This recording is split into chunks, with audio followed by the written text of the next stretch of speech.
En fait, il faut bien distinguer le féminisme de la femme et de la féminité. Hein. Le féminisme, c'est un mouvement politique qui, un peu sur le modèle du marxisme, qui prétend que l'histoire, c'est la lutte des classes. Là, il prétend que l'histoire, c'est la lutte des sexes. Et qu'en fait, le but de l'histoire, c'est de libérer les femmes de l'oppression qu'elles subissent de la part des hommes. Donc c'est une vision du monde que j'appelle moi un communautarisme victimaire, c'est-à-dire effectivement il y a un côté monodéterministe, c'est-à-dire les femmes sont aliénées par les hommes et il faut qu'elles se libèrent de l'oppression masculine. C'est la première définition sérieuse du féminisme. On manipule les revendications féministes qui sont souvent légitimes, enfin de libération des femmes, pour en réalité les mettre au service de la société marchande et de la société du salariat, ce qui est la même chose. Parce que de toute façon, pour acheter, il faut un salaire. C'est-à-dire, en fait, on s'est servi des revendications féministes d'émancipation pour mettre les femmes au travail salarié, pour en faire des travailleuses salariées et des consommatrices. Hein, c'était en deux temps. Et d'ailleurs, ça a commencé aux États-Unis avec ça s'appelle la théorie de la nouvelle femme, qui consiste à sortir la femme du foyer, qui est un rôle non marchand, hein, sans pouvoir d'achat direct, et de la culpabiliser et en même temps de lui faire prendre conscience ou de forcer sa conscience pour qu'elle pense qu'être femme au foyer, mère de famille, épouse, c'est une aliénation, une souffrance, une humiliation, et finalement de la faire passer de la sphère d'influence de son mari à la sphère d'influence du patron, ce qui est assez ambigu, puisque finalement on se rend compte à l'arrivée que finalement la femme se retrouve grâce au combat féministe avec une double aliénation qui est de subir à la fois le mari et le patron, hein, c'est-à-dire ce qu'on appelle la double journée, c'est-à-dire d'être à la fois mère et mère au foyer et en même temps travailleuse salariée, et que ça a souvent, surtout dans les classes populaires, aggravé sa situation au quotidien et que ça l'a améliorée. Voilà, ce qui amène d'ailleurs à un autre constat, c'est-à-dire que finalement le féminisme ne transcende pas les rapports de classe, parce qu'en réalité l'intérêt de l'émancipation féministe a souvent été l'intérêt des bourgeoises, des femmes de la bourgeoisie, et elles l'ont rarement identifié comme telle. En réalité, les 3/4 des combattantes féministes sont des bourgeoises, qui en fait effectivement essayent de s'émanciper de leur rôle de femmes au foyer ou de femmes entretenues ou de mères de famille, pour aller vers la société civile qui est pour elle un plus, parce que ça consiste à avoir des métiers intéressants.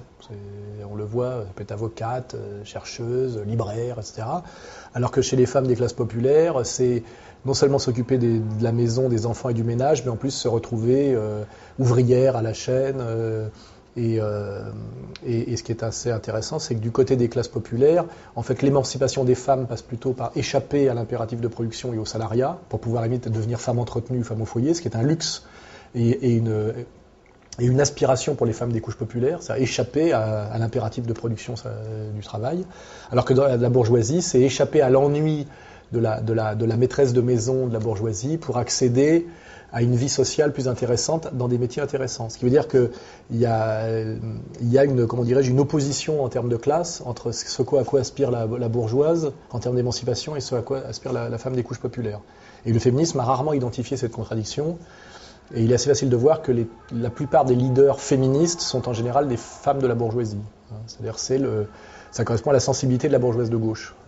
Donc ça, c'est le travail que j'ai fait, qui à mon avis n'est pas contestable et pas critiquable, mais qui a été beaucoup critiqué d'ailleurs en termes de procès d'intention, machisme, mépris des femmes, etc. C'est possible pour une femme de travailler dans la société du salariat si quelqu'un s'occupe de ses enfants en bas âge, par exemple, ce qui veut dire que souvent, ce qu'on oublie, c'est que derrière la femme émancipée et féministe, il y a une autre femme qui a une double aliénation, elle, qui est la femme de ménage, par exemple, ou la babysitter, qui, elle, s'occupe et des enfants de la bourgeoise émancipée et de ses propres enfants. Donc c'est qu'en fait, l'émancipation des femmes se fait souvent de façon non dite sur le dos d'autres femmes qui, elles, subissent une double aliénation. Parce que le problème d'à la fois d'accoucher d'enfants, d'élever des petits-enfants et de travailler, c'est que ça multiplie le temps de travail et que les journées ne sont pas extensibles et qu'il n'y a pas d'ubiquité chez les femmes, pas plus que chez les hommes. Donc, à un moment donné, comment fait-on ? Qu'est-ce qu'on fait de ces enfants en bas âge quand on est obligé de travailler 8 heures par jour ? C'est la question qui est posée. Alors, il y a des femmes qui ont les moyens de payer une babysitter pour aller travailler, ce qui veut dire qu'il faut que leur salaire soit plus élevé que ce que coûte la babysitter. Mais pour les femmes des couches populaires, une femme qui s'occuperait de leurs enfants pendant qu'elle travaille leur coûterait plus cher que ce qu'elle travaille en tant que salariée. Donc, ce n'est pas un choix libre, c'est une question déjà de position de classe. Et ça réduit souvent à la fin notamment dans les classes populaires, à la double journée. Parce qu'en réalité, aujourd'hui, le droit au travail est une escroquerie, c'est l'obligation de travailler. C'est-à-dire que pratiquement plus aucun couple aujourd'hui ne peut vivre sur un seul salaire. Et dans les couches populaires, ce qui prouve d'ailleurs qu'il y a une régression sociale, il faut dans les familles d'ouvriers ou de petits cols blancs, 2 salaires pour faire vivre une famille, un foyer. Il faut 2 salaires. C'est-à-dire qu'une femme arrête de travailler aujourd'hui, c'est un luxe dans les classes populaires. En réalité, elle est obligée de travailler. Donc les féministes nous présentent comme un acquis de haute lutte le fait d'avoir le droit de travailler, et dans le travail salarié, alors qu'en réalité c'est une obligation. Un, c'est une obligation, et deux, c'est ce que désire le système marchand, car en fait, le système marchand qui veut étendre le marché toujours plus a intérêt à étendre le salariat et le pouvoir d'achat, la capacité de consommer. Donc en réalité, ce que les féministes présentent comme un acquis de haute lutte était la volonté profonde de la société marchande de mettre les femmes sur le marché du travail et sur le marché de la consommation. C'est pour ça d'ailleurs que les féministes, qui ont toujours été très peu nombreuses, ont toujours été très très flattées par les médias et le pouvoir, contrairement aux vraies luttes sociales, je dirais, unisexes, parce qu'en fait, ça faisait à leur insu le jeu de la société marchande et de la société de consommation. Et c'est pour ça que je dis les féministes, en dernière instance, quand on a du recul, apparaissent finalement comme étant les idiotes utiles de la société marchande et de la société de consommation et de la société du salariat généralisé. Partout où le féminisme monte, en général, c'est partout où la lutte des classes, la conscience de la lutte des classes et le combat de classe régressent. Et c'est là où le féminisme est assez ambigu, c'est que plus la société se boboise, et plus elle se libéralise, et plus elle devient bourgeoise, et plus les écarts, notamment de richesse, s'aggravent, plus les féministes sont présentes, et plus on leur donne le pouvoir. Hein, c'est un constat systématique. Donc, je crois que malheureusement, les féministes jouent un rôle d'idiote utile et parfois même de collabo dans cette histoire-là. J'ai un grand respect pour des tas de femmes qui d'ailleurs qui ne sont jamais féministes. Même Marguerite Yourcenar se moquait des féministes parce qu'elle voit très bien le piège. Les femmes d'une intelligence supérieure et qui ont conscience de leur être et qui veulent être, qui se battent pour leur liberté, ont toujours pointé du doigt le mensonge, la naïveté, la bêtise du combat féministe strict. Hein.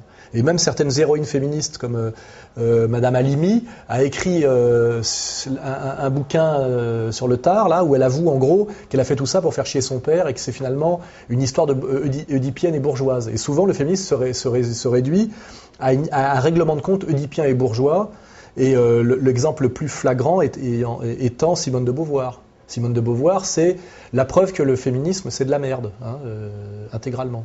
Sa relation à sa famille, sa relation à Sartre, sa relation à la gauche, sa relation aux hommes, c'est d'une naïveté qui n'a d'égal que finalement c'est mesquin, méchant et malhonnête. Hein, et j'aimerais bien que les gens qui s'intéressent à la question aient l'honnêteté de faire une étude a posteriori de qu'est-ce que représente Simone de Beauvoir. Hein, sur le plan d'ailleurs de la production philosophique, sur le plan de l'engagement politique, sur le plan de l'ambiguïté mondaine, c'est pas reluisant. Hein. Je préfère encore penser à Louise Michel. Hein.